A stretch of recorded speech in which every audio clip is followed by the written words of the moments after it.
When choosing my instructional design hero, once Walt Disney was offered as an option, it was a perfect fit for me. You see, I was an early adopter on YouTube, and at one time I was one of the top 100 subscribed people on the site. That was long before Google bought YouTube, of course. But many of my videos included some entertaining instruction. What about that liquidy yellow looking background? I decided I had to make it myself. So how did I do that? One metal bowl, a little bit of water, a little bit of yellow food coloring. You know how long it took me to scrape this off the urinal at the hardware store? Seriously. And a flashlight in a dark room. And that shot with a camera with a blurred lens. That's how I got the background that went behind me. I can see up your nose. Booger. And there were actually comments posted on my YouTube channel. You're like the Walt Disney of YouTube. Your videos are so inspiring. I second the comment. You really are the Walt Disney of YouTube. When you wish upon a star, So, who you are. Hello, I'm Walt Disney. Welcome to my office. Please, come on in. Many of you may know me as the owner and creator of Walt Disney Studios, Walt Disney theme parks, and basically all things Disney. And you may have been surprised to see me on your list of instructional design heroes. Well, maybe that's because you haven't seen any of my large library of instructional films, or seen the thread of education and instruction that goes through a lot of my creations. And before you think I'm bragging, my father used to always tell me, son, never be too proud to toot your own horn, especially if you've done something worthwhile. You can always count on the other people to make plenty of noise when you do something wrong. And with my vast library of instructional films and the educational thread that's run through all of my creations, I think I have done something worthwhile, and I'd like to share that with you. like I said before, most of you may only know me as the creator behind the movies you watched as a child. Movies from Walt Disney Studios featuring such characters as a little mouse named Mickey, who started it all. Then there's Donald Duck and Bambi and Lady and the Tramp. All these characters becoming icons in their own way. Telling stories through animation became our calling card. So it is understandable if you only know me for my movies, since they have become so iconic and have a life of their own.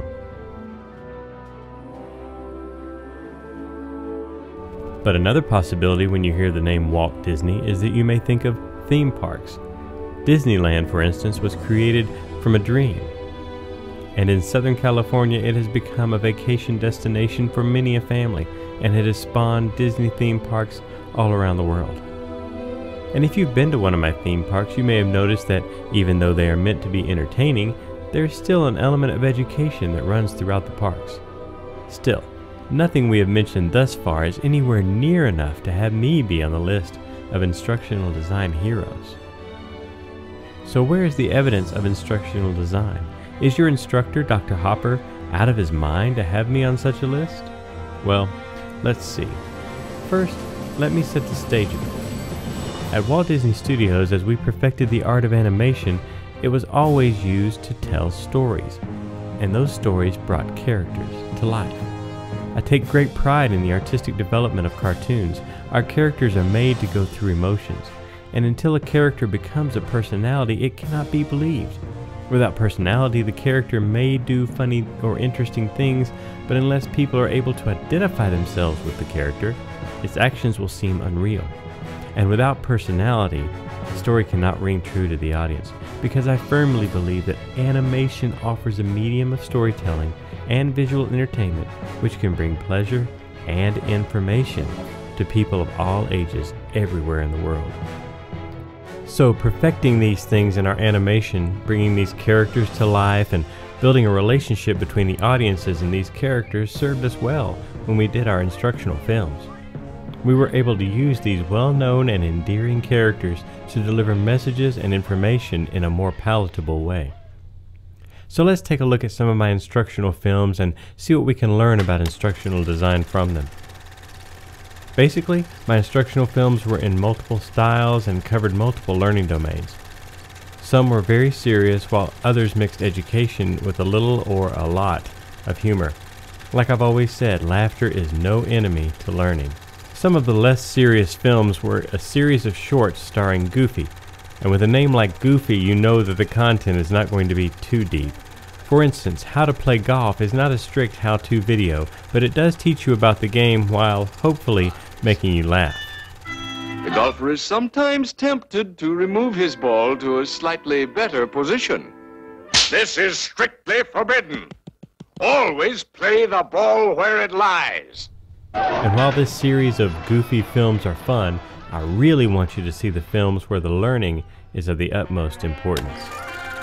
For instance, this film, and many other films just like it in the same series, featured Jiminy Cricket, teaching school children everything from biology to math to basic safety and more. These films played from thousands of schoolhouse projectors in thousands of darkened classrooms and taught millions of school-aged children important facts in very visual and memorable ways. And these films, along with my other instructional films, some of which we'll see in just a bit, were all based on solid instructional techniques. In fact, even though Gagne's 9 events of instruction were yet to be published, you can still find those principles in these instructional films. In fact, why don't we just dissect one of these films and see for ourselves? We're going to pick apart the 1956 film I'm No Fool as a Pedestrian featuring Jiminy Cricket. Right away, we gain attention by starting with a song. I'm no fool, no siree. I want to live to be 93. I play safe for you and me, 'cause I'm no fool. And we also reveal the objective in both the title and the initial song itself, where in the song we say to the viewer, we're going to be learning about being a safe pedestrian and living a longer, safer life. We stimulate recall by giving a short and entertaining history of walking and then tying it back to the viewer.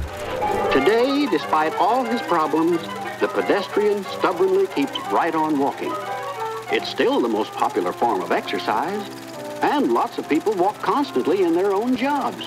The mailman, the soldier, the surveyor, and you.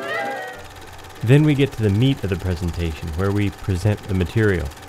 Now I want to slow down here and let's take a look at how we presented the material across multiple films, because I think that is where we at Disney Instructional Films truly excelled. And this is where you may be able to take away the most from our time together today. All our instructional films were built around succinct instruction. We got right to the point and did not waste the viewer's time. We did that with tight script writing, and I mean we trimmed all the fat. Extraneous content was not allowed. You can see that here in this brief clip. However, most eggs pass through the fallopian tubes without being fertilized. When this happens, there's no use for that potential nourishment in the built-up lining of the uterus. And so, in a few days, it passes from the body. This is the flow which we call menstruation. So, as we see now, menstruation is just one routine step in a normal and natural cycle that is going on continuously within the body. Also, many times we created a story that the viewers could relate to and then built the material delivery right into that story. See how in this film we built the instruction on infant feeding around the story of little number 5. In fact, when she knew little number 5 was on his way, her first step was to visit the clinic. At the clinic, the doctor examines her to be sure she's in good condition to have the baby. And then he points out that there are 3 critical periods in a baby's early life when food is of vital importance. The first of these is before he is born, when he's forming. The second is when he is nursing. The third is the period of weaning, the time at which he changes from liquid to solid food. As you can see, this information is nothing more than what might have been delivered in a boring and stale PowerPoint presentation in today's instruction. Step 1, Step 2, Step 3, etc. However, by creating a story with characters that the viewers can relate to, we can elevate the content to something more relatable as well. Now, let's get back to Gagne's 9 events of instruction. Remember, we were looking at the Jiminy Cricket movie about pedestrians. Well, our next event is providing learning guidance. We can see how we did that here. Look both ways before you start. Walk. Don't dart out suddenly. Make sure all the cars are stopping before you continue to cross. Because you can see a car does not mean the driver sees you. Next up is illicit performance. We covered that by asking the viewer to get involved. Now you. Oh, I'm no fool, no siree. And since we are not instructing them face to face, we can't provide feedback or truly assess. But we can enhance retention by reviewing the lesson. Oh, I'm no fool, no siree. I want to live to be 103. I play safe for you and me, 'cause I'm no fool. The winner! As you can see, even before they were even identified as Gagne's 9 events of instruction, our Disney instructional films were providing a thorough learning experience. Now, before we leave, I would be remiss if I didn't mention all the attitude learning we provided for the U.S. government during World War II. These information and propaganda films range from the simply informative to the sinister. Here, improve the mind. Heil Hitler!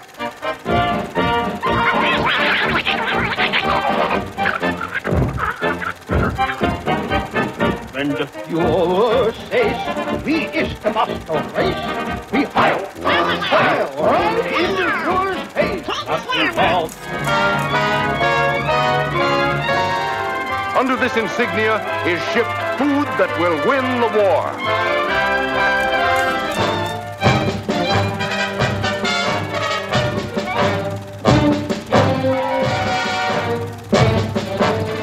Mutter. Ja. Sie verwöhnen den Jungen. Aus dem wird nie ein guter Soldat. Sollte aus Hans ein untauglicher Schwächling werden. Sie wissen ja wohl, was ich meine. Nächstes Mal erwarte ich einen besseren Bericht. Dieser sentimentale... So, what can you learn as a budding instructional designer from all these Disney films? Well, make everything as succinct as possible. Do thorough research and make your script tight. Make everything as visual as possible. Make your visuals simple and to the point. Make the content relatable to your viewer. Use stories whenever possible. Don't be afraid of creativity, and don't be afraid of humor. So, what did I get from being Walt Disney? Well, I'm glad you asked. The first thing I found out while doing research on Walt Disney as an instructional designer was there is no research on Walt Disney as an instructional designer.